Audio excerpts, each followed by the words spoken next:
गिराई के त चल गलही सबके नजरवा में।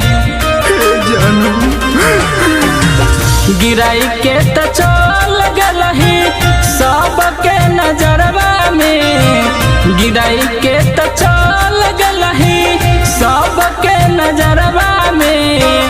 खुश रही है जनुआ अपना, खुश रही है जनुआ अपना पियवा के कोरवा में।